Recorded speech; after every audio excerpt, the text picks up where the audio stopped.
grace abandon me to fall into grace, into you. Don't leave me to sink without trace. Please me to smile on my face. Abandon me to fall into grace, into you.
It's great to be playing in the library.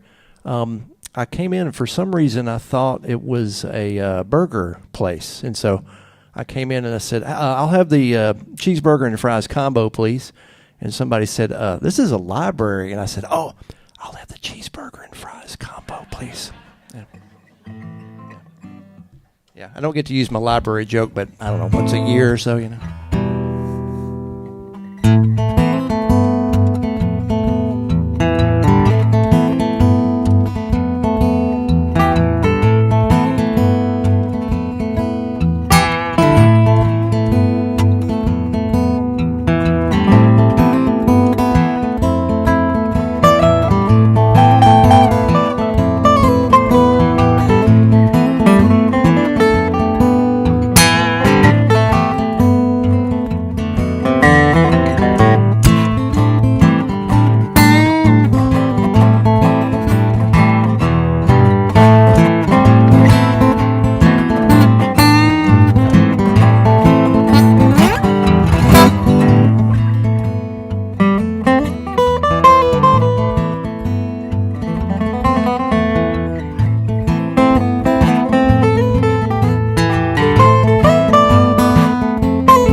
thanks for coming, y'all.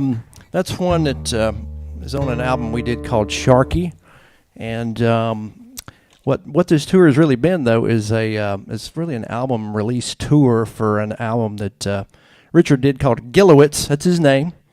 And I co-produced it with him, played a bunch of instruments on it. And so we're going to do you some other stuff off of that album. This is one that he wrote called Thumb Sing. It's all thumbs. Is it? Isn't it? I think I might. The same tune, but different title. Yeah. Yeah. The album is actually all the same tune 10 times with different titles for each cut. Tim played 13 instruments on there, and I played one, but I wrote all the tunes.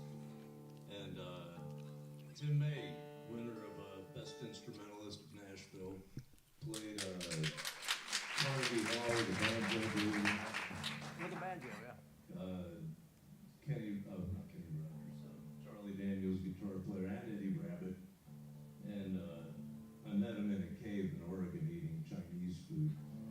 But you're not going to get that for $5 from me. So this is a tune I wrote called I Think I'm On. I don't know if she likes the title, but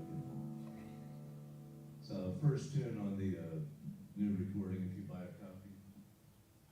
Actually, if you don't buy a copy, it's still the first tune on there.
there's something about this weather up here. It's a little cold for me. I moved from Tampa, Florida to Miami because it got too cold in Tampa for me. So I used to live in Florida for about 30 years. Home of really, really, really, really, really old people and their parents. And they're sweating like a gerbil on a snake farm. So I'm gonna get a little help from Tim. My right hand just gets a little cramped.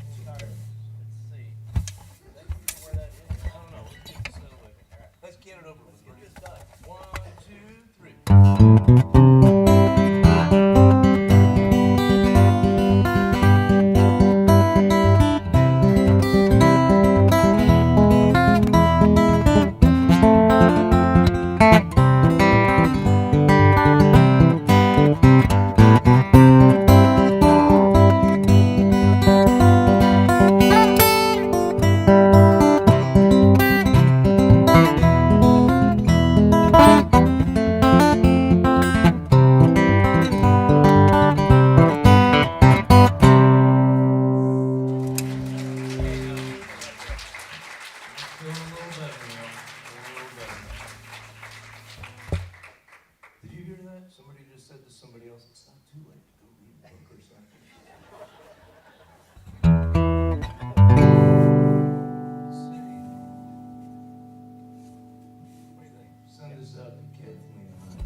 All right, we're going to do one I wrote called Contentment. Used to be called Content, but everybody thought it was Content, which is not a very good name for a tune, so it's Contentment. Not contempt. Not contempt. That's right. Not contemptible. Yeah. All right, ready? Not contemplate. Sorry. Ready? 1, 2, 3, 4.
Thank you.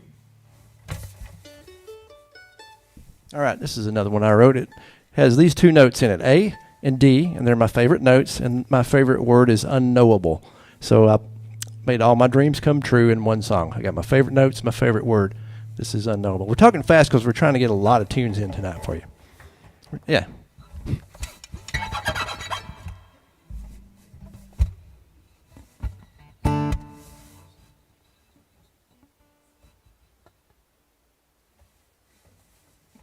practice smiling when I play because I don't want to sit up here and make a face like a cat in a litter box. So it's a little creepy for my dog when I'm sitting home smiling on my own playing.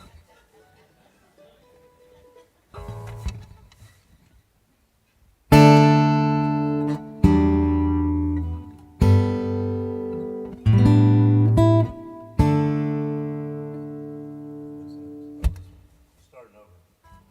I was working on which smile to use. Sorry.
Thank you. So I know on this trip, I'm from Mississippi originally. I've been in Nashville for a long time, but being in Nashville would not help you understand me any better. You know what I'm saying? The fact that I moved north to Nashville did not help any of this. At one point, I asked a speech therapist, "Is there anything you can do about this Mississippi thing?" And she said, "I have no idea what you just said." So I know what you're hearing is this morning. And that's okay. Here's an old swing tune called Bye Bye Blackbird. Another one I wrote.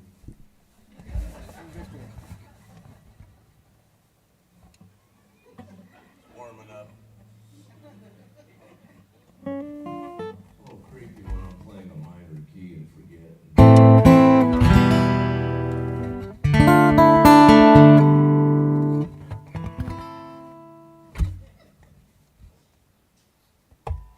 Let's see.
speaking of Florida, first time I met Tim, which was in a cave in Oregon eating Chinese food. True.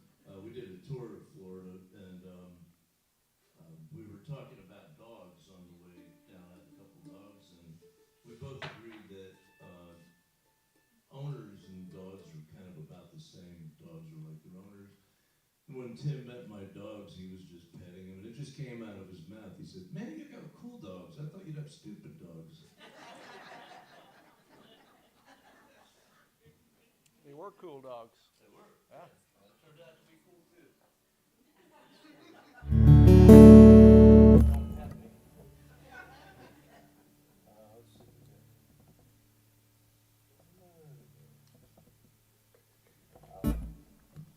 I wrote a tune for a guy's feet in Arizona. I better defend that, not explain it, but defend it. We were going on a walk in Arizona, and I was counting his footsteps. I was looking down, I was fascinated, because he was taking exactly twice as many steps as me, but he was not half my height, yet we were moving at the same speed. I still can't figure that out, and I actually was a programmer for NASA. So if you figure it out, don't tell me. I want to keep the magic. But I realized after an hour I just missed the whole walk. I was just watching his feet. So I wrote a tune for him, and I called it Pete's Feet, because his name was Pete. That's why I didn't call it Alfred's Feet. But his daughter was not real happy that I wrote a tune for her dad's feet instead of hers, so I wrote this one for her. It's called Daughter of Pete's Feet.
10 years old, and when I first met her, she said she wanted to learn classical, and I said, "Oh, do you like Johann Sebastian Bach?" She said, "I haven't heard of them."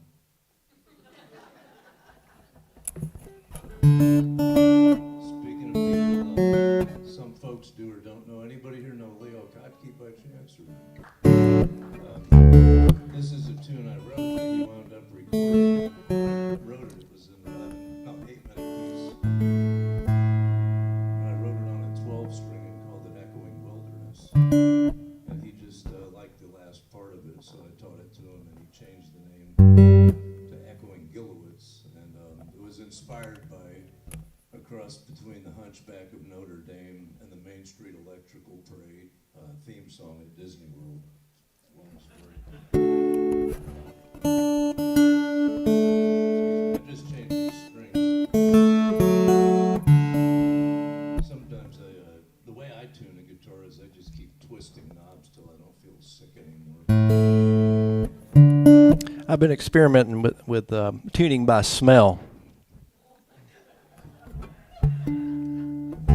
It's not any better, but it somehow makes it more fun. It doesn't really improve the system much. Tuning by prayer. Yeah, yep.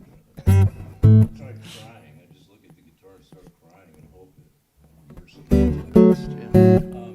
So this is called Echoing Gilewitz, and you won't know it's over till I look up and go.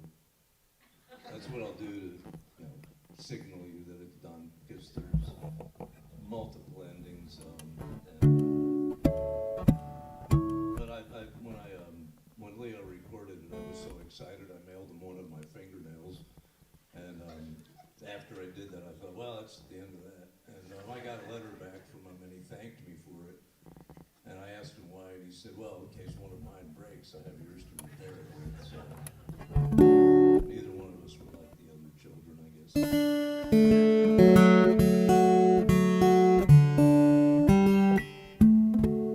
So this is a basically an album release tour, as I said. We used to have a theme for every one of our shows, and we stopped doing it because it was amateur. The theme was always, would it kill you to buy a CD? That was the theme, which is weird because it was a question and just it wasn't pro. But we stopped doing that, but we still have CDs, and you especially want to check out Richard's latest too. That's right. We've also got all new in-action figures, and I've got a bunch of steel video now. So website's www.com. Just keep on coming, folks.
Played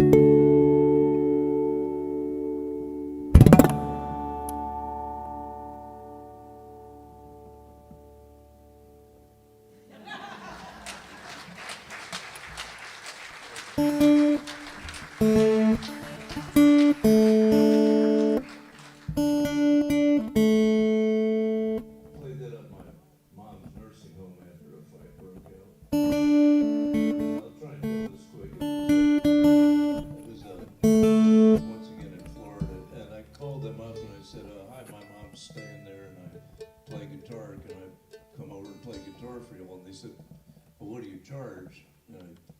It's funny, they didn't ask me for any credentials. They just said, "Well, nothing, even though you charge her $4,000 a month, I'm happy to do it for free."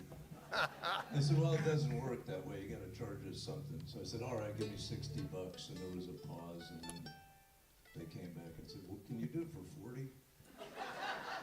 So I was upset that they had negotiated my nursing home fee, which started at $0. And so I put bottled water in my contract for my rider. And when I got there, they forgot it, and I was going to walk on them, but they tried to appease me with tea. I said, "Well, what kind of tea do you have?" And they said, "Well, we have two kinds. We have Sleepy Time and Smoothie Move." I said, "Well, I'll take them both." And so I was playing, and I was, pretty much, it was a Christmas Eve concert, and after like the 8th version of Silent Night or something, I was sort of ready to bludgeon an elf. And yeah, I was crazier than a sprayed roach and snapped. And I played that Daughter of Pete's Feet. And all of a sudden I saw a pair of false teeth come flying through the room. And I still don't know if that was from a hurl or a hit. But canes started going, and a lady over here attacked a guy here with her knitting needles. And I wanted to, get involved because I thought I could take a couple of them. But I had just had Sleepy Time and Smoothie Move tea. So I just, stayed puckered down, and then I went into, I thought I'd get away with it. My mom was seething at me. But they dosed up the knitting needle lady and sent her back to her room, and then I proceeded. So I was thinking about that while I was playing that tune. So if you ever see me smiling and think I'm having a good time playing, I'm just thinking of my own stories. Sorry about that, Tim. I'm back. Oh, yeah. Were you just talking? Sorry. Yeah, it's a recording video. Okay. So this is one more from my album. This is called Thumb Sing, and I can't use a flat paper plectrum like Tim does because they just go flying away or fall in the hole. So I wanted to see if I could write a tune with just my thumb, just going down towards the floor. I don't come up and hit anything, no other fingers, and so I called it Thumb Sing. Then I had a nightmare that I was entering a competition. I had entered a competition at a festival for people who had written a tune with just their thumb going down. And I came in second place, and there were just 2 contestants. I wish I knew it the first time I played, but yeah, I was wearing like a hospital gown or a cowboy hat in my dream. So this is Thumb Sing.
Thank you.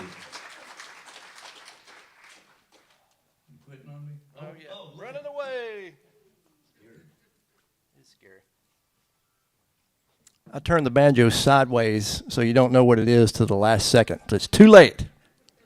Yeah, you can laugh. It's okay. Or you can laugh at the banjo is what I mean.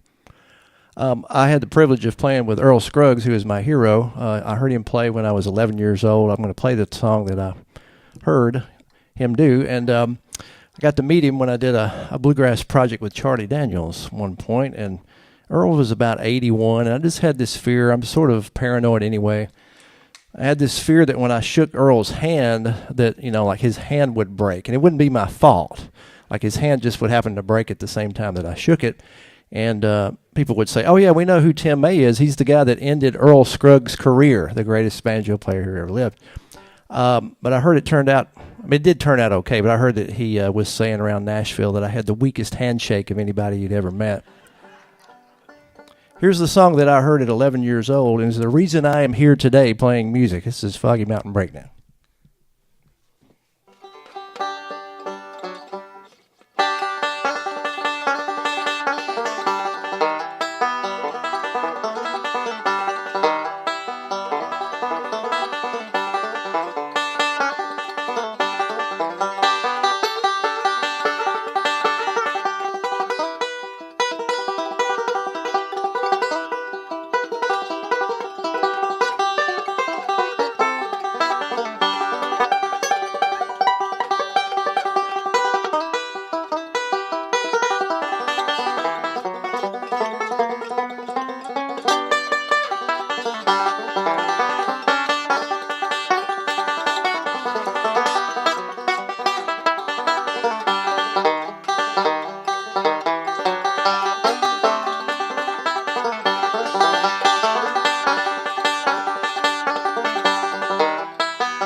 From Bonnie and Clyde. I saw that when I was a kid too, and I just wanted to go out and rob banks. Well, this is probably the wrong place to play this, but why not? Let's see what I'm doing here. Am I turned on, or what's going on? So we'd like to let you know about this point. In this point in the show, I'd like to let you know that we are the act for the night. So if you're thinking that we're opening for something else, you might as well hang around because it's almost over anyway. But we extend that as a courtesy just in case you're waiting for somebody else to come along. This is it. This is it. This is a capo, by the way. I'll hold it up to the mic so you can see it a little better. Raises the pitch. I used to put one on my Adam's apple in college to try and sing higher.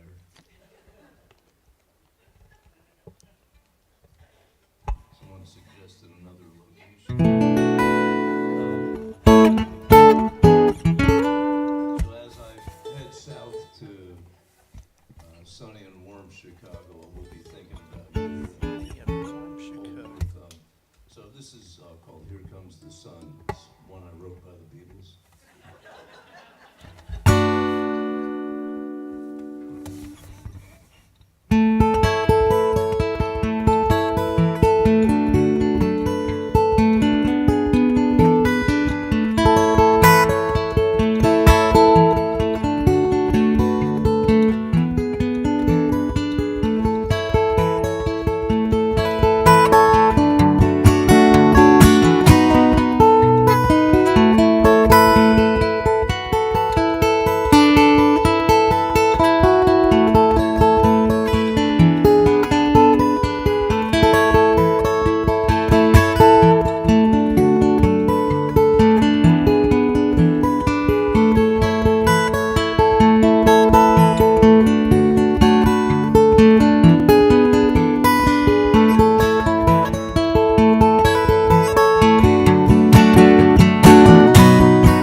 Want to give Marty and Beth a big hand for manning the table, wanting to take something out of tonight. Give them a big hand.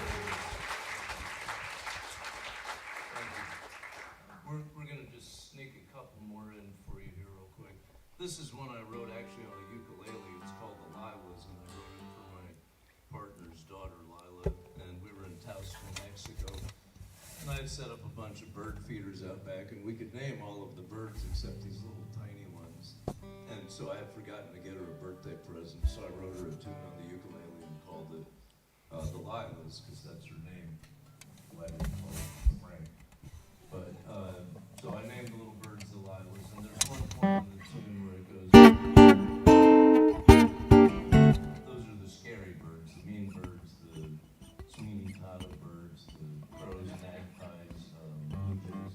They would show up and scare the lilas away, so we put that in there, and then the lilas came back. And the last note is the last little lila flying away, so when you hear that note, it's done. You just practice.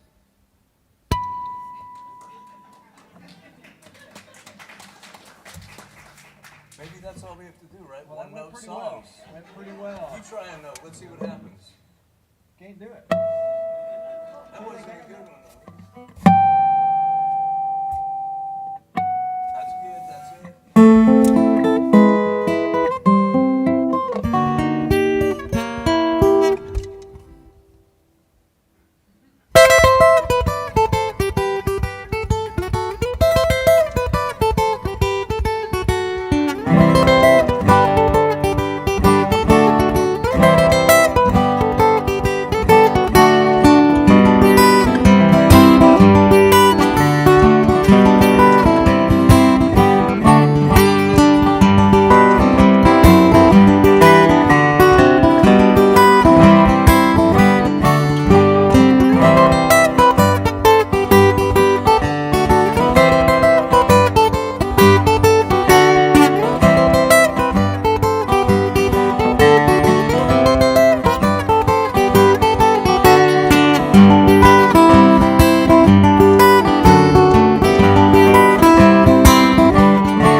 You know, he wouldn't necessarily say this out loud, but he loves it when you clap for him. Richard Gilewitz, make him feel good tonight. He came all the way here.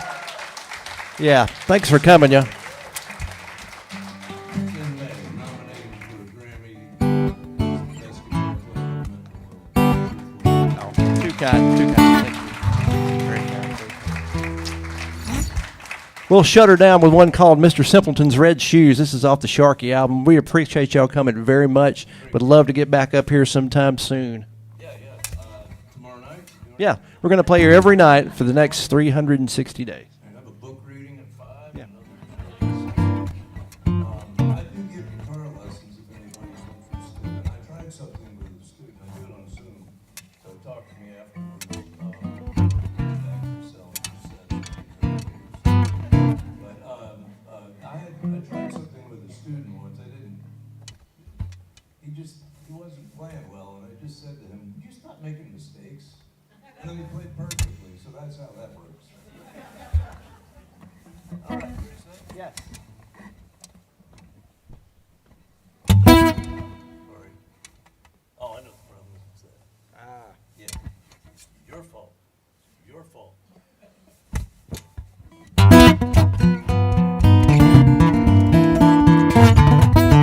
Got kind of a visual going on here with this finger. I'll show you in just a second. Watch. Here it comes.